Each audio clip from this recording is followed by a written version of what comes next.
శ్రీమన్నారాయణ చరణౌ శరణం ప్రపద్యే.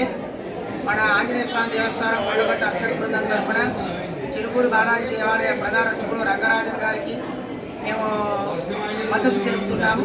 అదేవిధంగా మనకు ఆన్లైన్ మాధ్యమంలో కూడా తెలుస్తుంది, రామరాజ్య స్థాపకులు ఎవరో వెళ్ళి మన రంగరాజన్ గారిని కూడా బాధ పెట్టినట్టుగా, వారి మీద దాడి చేసినట్టుగా మనకు తెలుస్తుంది. మేము ఇది కొండగట్ట ఆంజనేయ స్వామి దేవస్థానం వైదిక బృందం తరఫున ఖండిస్తున్నాం. వారికి మా కొండగట్ట ఆంజనేయ స్వామి దేవాలయానికి వారి తండ్రి గారైనటువంటి సౌందర్య రాజన్ గారు కూడా అవినాభావ సంబంధం చాలా గాఢంగా ఉంది. ఏది ఏమైనప్పటికీ కూడా ఆలయంలో ఉండే అర్చకులందరూ కూడా నిరంతరం భగవంతుని నమ్ముకొని వారికి సేవ చేస్తున్నారు.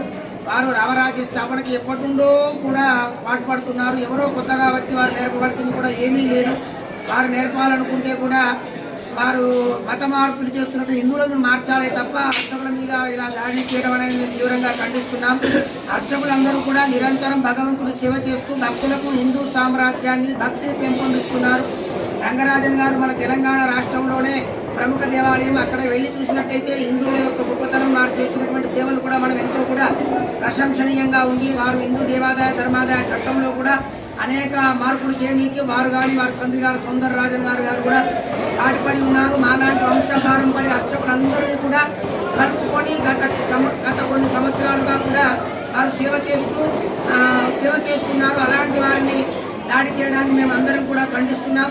దీనికి తెలంగాణ ప్రభుత్వం కూడా స్పందించినందుకు తెలంగాణ ప్రభుత్వానికి, ముఖ్యమంత్రి గారికి, నా యొక్క దేవాదాయ శాఖ మంత్రి కొండ సురేఖ గారికి కూడా ధన్యవాదాలు తెలియజేస్తున్నాం.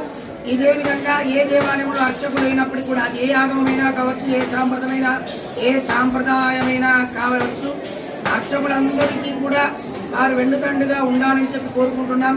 దీన్ని మేము తీవ్రంగా ఖండిస్తున్నాం. శ్రీమతి రామానుజానమ. జయ హనుమాన్. జై శ్రీరామ్. జై శ్రీరామ్. జై శ్రీరామ్. జై శ్రీరామ్. జై శ్రీరామ్. జై శ్రీరామ్.